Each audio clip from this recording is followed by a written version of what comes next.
So guys, ये कहानी शुरू होती है कुछ साल 2005 के अराउंड, जब मेरिचिका नाम की एक नन थी जो कि रोमानिया में रहा करती थी। एंड उन्होंने जस्ट अभी अभी टेनुकू नाम के एक गांव में जस्ट अभी अभी उन्होंने कदम रखा था। एंड मेरिचिका ना बहुत ज़्यादा शांत रहती थी। वो एक नन थी लेकिन बहुत ज़्यादा शांत रहा करती थी। लाइक वो एक चर्च में रहा करते थे। वो जो चर्च थे वहाँ पे लाइक वो सबका लाइक खाने में लाइक काफ़ी मदद करते थे, उनके मेडिटेशंस में मदद करते थे, प्रेइंग्स में मदद करते थे, गाइडेंस में मदद करते थे। एंड ये सब चीज़ें काम एक नन लोगों का भी होता है, to just be a support for that. And मेरिचिका भी रहा करती थी उस चर्च में। लेकिन जो बाकी नन्स थे ना, वो देखते थे कि मेरिचिका ना बहुत लाइक शांत रहती है यार। मतलब उसका बर्ताव बहुत ही ज़्यादा अलग है। वो लोगों की नज़रों में आती ही नहीं है। कभी भी पता नहीं होता है कि मेरिचिका कहाँ है। अगर सब लोग एक ग्रुप बना के रहेंगे so like they really have to find a person. ऐसा हो जाता था कि मेरिचिका कहीं पे दिखती नहीं थी। वहाँ के कुछ नर्न्स ने फिर जाके वहाँ के फादर को कहा कि फादर, मेरिचिका का जो बर्ताव है वो कुछ सही नहीं है। किसी से बात नहीं करती, एक कोने में चुपचाप बैठी हुई रहती है, जो कि बिल्कुल भी एक अच्छा बर्ताव नहीं है। It's not good. फिर फादर ने बोला चलो ठीक है, मैं अभी जाता हूँ, अभी जाके बात करता हूँ। वो मेरिचिका के पास गए, उसके कमरे में। इन कमरे में घुसने से पहले ही ना उनको पता चल गया था कि अंदर से आवाज़ें आ रही है। तो उन्होंने दरवाज़ा खोला और देखा कि मेरिचिका किसी से तो बात कर रही है। ठीक है, फादर अंदर गए, थोड़ा अच्छे से देखा तो मेरिचिका किसी से तो बात कर रही है लेकिन वहाँ पे कोई था नहीं। फादर को वहाँ पे कोई दिख नहीं रहा था। लेकिन मेरिचिका इस तरीके से बात कर रही थी, ऐसा लग रहा था कि वहाँ पे वाकई में एक इंसान हकीकत में वहाँ पे है, मौजूद है वो। लेकिन फिर भी वो दिख नहीं रहा था।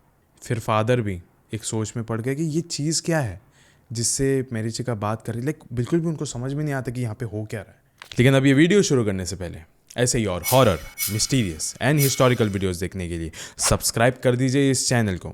अब ये कहानी शुरू होती है। जैसे ही फादर मेरिचिका के कमरे से बाहर आया, लाइक वो बहुत ज़्यादा कंफ्यूज थे, घबराए हुए थे। उन्होंने सारे नन्स को कलेक्ट किया, उन्होंने बुलाया सबको कि यहाँ पे आओ, मुझे कुछ बात बतानी है। उन्होंने कहा कि मेरिचिका के कमरे से अभी मैं जस्ट आ रहा हूँ एंड वो किसी से तो बात कर रही थी।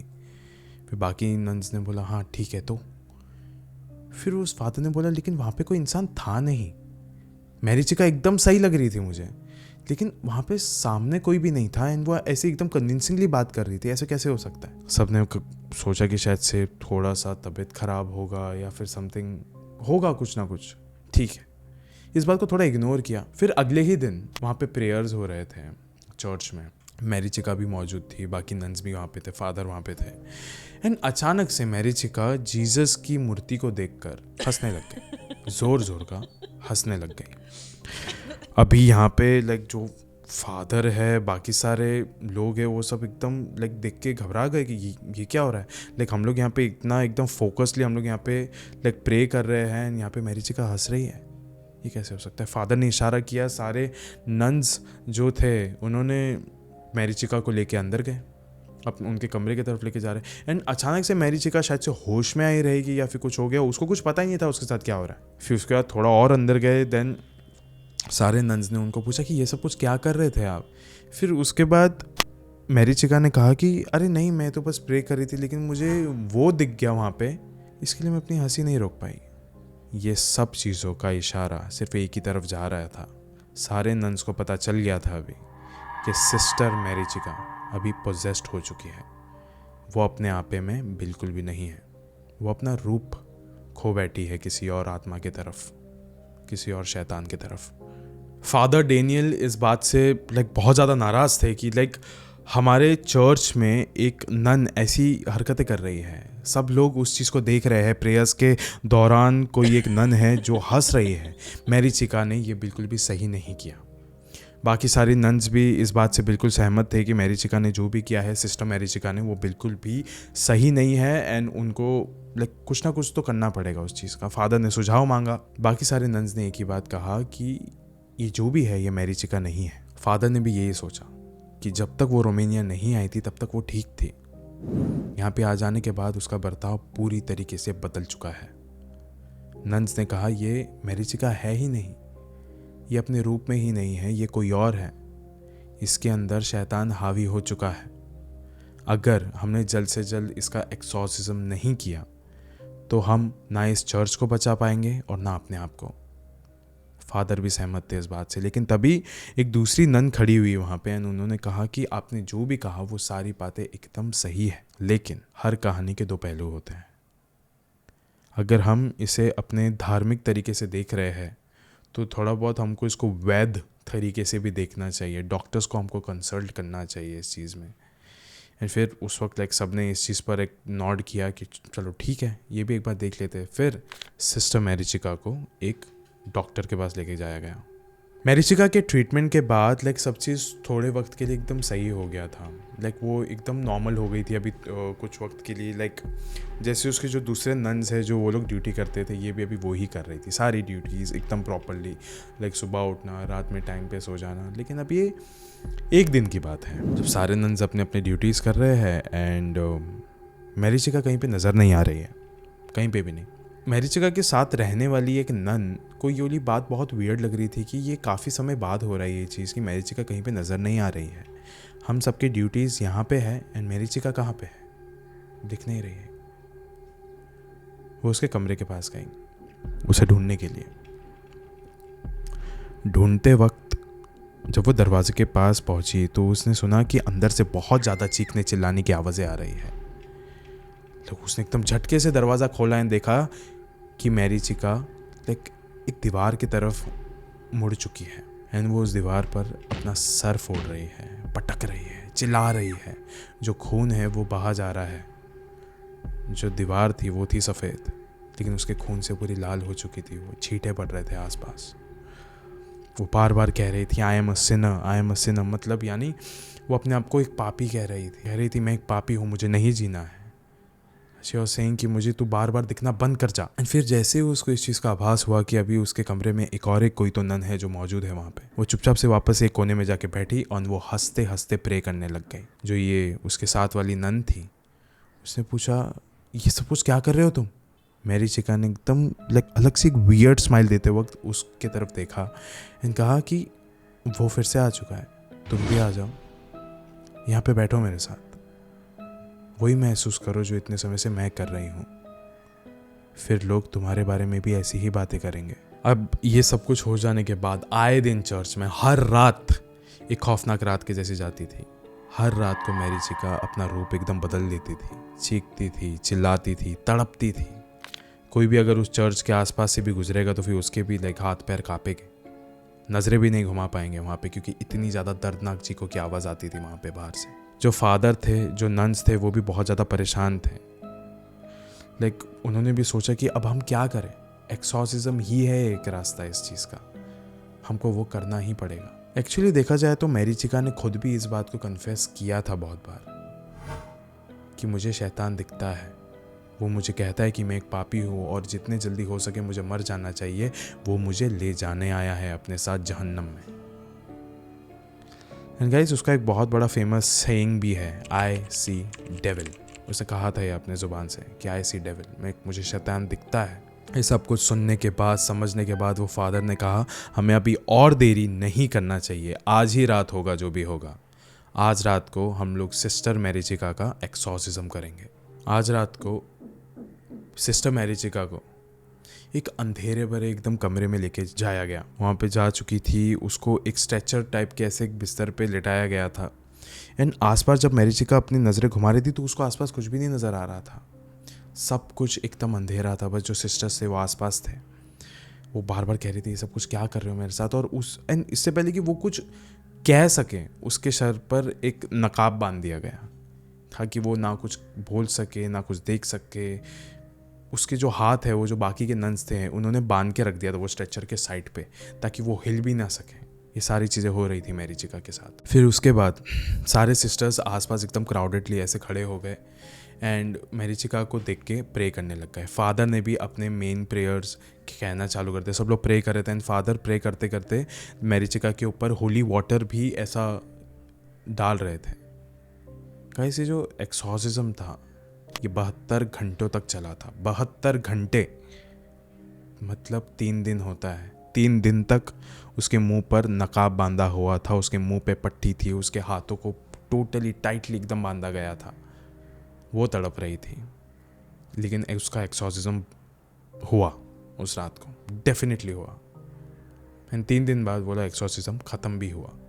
एंड उसके चेहरे से नकाब को हटाया गया, मुंह से पट्टी को हटाया गया, हाथों को खोला गया। लेकिन इसके बाद मेरिचिका कुछ बोल नहीं रही थी, हिल नहीं रही थी। जिंदा थी वो, लेकिन हिल नहीं रही थी। ये सबका कारण एक्सॉर्सिज्म तो बिल्कुल भी नहीं था गाइस। 72 घंटे तक, 3 दिनों तक उसके हाथ पैर बांधे गए थे, उसके मुंह बांधे गए थे। ना उसको पानी दिया जा रहा था, ना उसको कुछ खाने के लिए दिया जा रहा था, ना उसको हिलाया जा रहा था। कुछ भी नहीं हो रहा है, सिर्फ उस पर एक्सॉर्सिज्म किया जा रहा था। फादर डेनियल्स के पास अभी और कोई दूसरा रास्ता नहीं बचा था। उन्होंने देखा उनके जो पल्स थे मेरिचिका के, वो बहुत ज़्यादा वीक हो गए थे। अभी उनके पास और कोई रास्ता नहीं था बट एम्बुलेंस बुलाने का रास्ता था। एम्बुलेंस को बुलाया गया। जब मेरिचिका को लेके जाया जा रहा था तब उनको 3 एड्रेलिन के शॉट्स दिए गए थे, लेकिन स्टिल उन्होंने एम्बुलेंस में ही अपना दम तोड़ दिया। हर किसी को दुनिया में बहुत समय तक यही लग रहा था कि सिस्टर मेरिचिका के अंदर जो शैतान था, उन्होंने ही उनकी मौत ले ली, उन्होंने ही उनकी रूह को लेकर जहन्नम में चला गया। लेकिन ऐसा नहीं था। सिस्टर मेरिचिका के अंदर कभी भी कोई शैतान था ही नहीं। उनको सिर्फ एक साइकोलॉजिकल डिसऑर्डर था जिसको शिज़ोफ्रेनिया कहते हैं। शिज़ोफ्रेनिया में गाइस एक इंसान ना चाहते हुए भी कुछ ऐसे फिगर्स या फिर ऐसे लोगों को देखता है जिसको वो जानता नहीं है, लेकिन वो फिर भी हर वक्त उनके नज़रों के सामने आता रहेगा, घूमता रहेगा।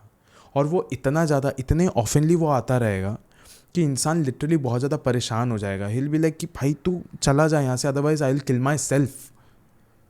ना चाहते हुए भी एक स्ट्रेंजर इंसान आपके नज़रों के सामने चलता रहेगा, वो आपको घूरता रहेगा, तो ऑफकोर्स आपको अपने आप को मारने का मन तो करेगा ही। यही चीज़ हो रही थी यहाँ पे। हर वक्त एक चीज़ पैरानॉर्मल से नहीं जोड़नी चाहिए। अगर मैं आपको इस वीडियो में एक बार भी कहा हूँ, एक बार पहले, कि हर एक कहानी के 2 पहलू होते हैं। इस केस में पैरानॉर्मल भी हो सकता है और साइकोलॉजिकल भी हो सकता है। लेकिन जहाँ तक मेरा अगर कोई भी यहाँ पे व्यू हो तो फिर इसको पैरासाइकोलॉजी के तरीके से ही देखा जाना चाहिए था। पैरासाइकोलॉजी के तरीके से इसको देखते तो शायद से आज वो बच जाती, लेकिन वो नहीं बच पाई। अब गाइस ऐसे में ना तो रोमानिया के डॉक्टर्स मेरिचिका को ठीक कर पाए, ना फादर डेनियल्स के एक्सॉर्सिज्म। गाइस एक्चुअली ना किसी को कभी पता ही नहीं था कि वो एक बीमारी से गुजर रही है, और किसी को लिटरली कहीं पे किसी न्यूज़ आर्टिकल में भी मेंशन नहीं है कि उसको वो बीमारी कब से है। लिटरली किसने कितना भी रिसर्च किया हो, लेकिन वो पता नहीं चल पाएगा, क्योंकि बचपन से उसको बहुत ज़्यादा PTSD रहा है, पोस्ट ट्रॉमेटिक उसको डिसऑर्डर रहा है, कि ट्रॉमा रहा है उसके ज़िंदगी भर में। उसके जो पिता थे उन्होंने बचपन में अपनी जान ले ली थी। जब वो छोटी सी थी तब उन्होंने अपनी जान ले ली थी। इस चीज़ का उनको ट्रॉमा था ही था। ये सारी बातें ना धीरे धीरे करके बाहर आने लग गई थी गाइस, कि मतलब ये और कुछ नहीं, बस एक मनगढ़ंत कहानी बना के रख दिया था इस चीज़ को। सिर्फ अजम्पशन में चल रहे थे वो चर्च वाले। कभी भी इसको पैरासाइकोलॉजी या फिर नॉर्मल साइकोलॉजी के तरीके से नहीं देखा। फिर आखिर में उन सब पर चला कोर्ट का मुकदमा। इन सारे नन्स और वहाँ के फादर डेनियल्स को जेल हो गए। फिर जस्टिस वॉज सर्व्ड।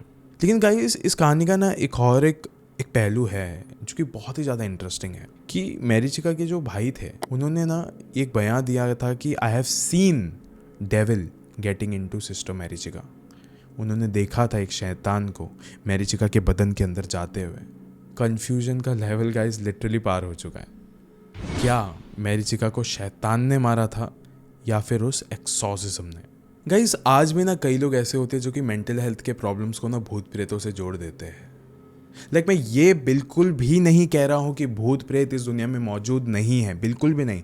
मेरी बात एकदम सिंपल है गाइस, भूत प्रेतों की बातें भी होती है, साइकोलॉजिकल डिसऑर्डर्स भी होते हैं। जब कोई भूत प्रेत कभी इन्वॉल्व होता है किसी चीज़ के अंदर तो वो चीज़ सुपर नेचुरल बन जाती है, उसमें पावर, ताकत एक अनदर लेवल की होती है। लेकिन जब एक मेंटल डिसऑर्डर होता है तो वो इंसान क्योरेबल होता है, आप उसको ठीक कर सकते हो, आपको झाड़ फूक करने की ज़रूरत नहीं है बिल्कुल। गाइस इस दुनिया में कितने सारे ऐसे बीमारी है, जैसे कि शिज़ोफ्रेनिया का मैंने अभी आपको एक एग्जांपल दिया, ये पूरी कहानी शिज़ोफ्रेनिया पे थी। जैसे कि डिसएसोसिएटिव आइडेंटिटी डिसऑर्डर होता है, जो कि भूल भुलैया में आपने देखा होगा, जब अवनी पूरी तरीके से अपने आप को भुला के मंजुलिका का रूप धारण कर लेती है उसकी इतनी ज़्यादा कहानियाँ सुनने के बाद, क्योंकि उसको एक PTSD था बचपन में क्योंकि बचपन में उसको एक चीज़ का ट्रॉमा था, एंड जब वो बड़ी हुई तो फिर उसने देखा कि मंजुलिका को भी एक चीज़ का ट्रॉमा था, तो उसने उन दोनों को मर्ज कर लिया। एंड वो ऐसा सोचने लग गई थी कि शायद से मंजुलिका एंड मेरी कहानी एकदम सेम है, तो वो उस चीज़ से बहुत ज़्यादा हमदर्दी जताने लग गई थी। तो वो भी अपने आप को मंजुलिका समझने लग गई थी, जैसे कि यहाँ पे सिस्टर मैरिचिका भी किसी ना किसी कैरेक्टर को अपने अंदर लेने की कोशिश कर रही थी। बहुत बार ऐसा होता है कि जब आप एक चर्च में हो तो आपको आप हमेशा प्रेयर करते रहते हो, और बाइबल, कुरान, गीता, हर जगह पे ऐसे भूत प्रेतों का जिक्र होता है, शैतानों का जिक्र होता है, जिन्नातों का जिक्र होता है। तो फिर हो सकता है कि वो सब पढ़ाई लिखाई के दौरान ही सिस्टर मैरिचिका ने वो जो कैरेक्टर्स थे उसको अपने अंदर ले लिया हो सकता है। एक वार्निंग ज़रूर देना चाहूँगा गाइस, भूत प्रेत होते हैं, बेशक होते हैं, इसमें मानना चाहिए, लेकिन जब कोई इंसान आपको ऐसा कहे कि मुझे कुछ अलग सा महसूस हो रहा है, आई फील गेटिंग पोजेस्ड, तो उस इंसान को किसी मौलाना, किसी पंडित, किसी ऐसे ही किसी बाबा का रेफरेंस देने से पहले एक साइकोलॉजिकल इंसान का दो तो ज़्यादा बेटर होगा, एक डॉक्टर का दो, साइकेट्रिस्ट का दो, वो ज़्यादा बेहतर होगा। शायद से वो उसको अच्छे से पहले क्योर कर लें, फिर उनको बाबाओं के पास जाने की ज़रूरत ही नहीं है। बहुत कुछ हो सकता है गाइज ये सब में। एक लास्ट में एक बात पूछना चाहूँगा गाइज, क्या आप चाहते हो कि क्या मैं साइकोलॉजिकल डिसऑर्डर्स के ऊपर एक सीरीज़ बनाऊँ? If yes, please let me know in the comments. शुक्रिया।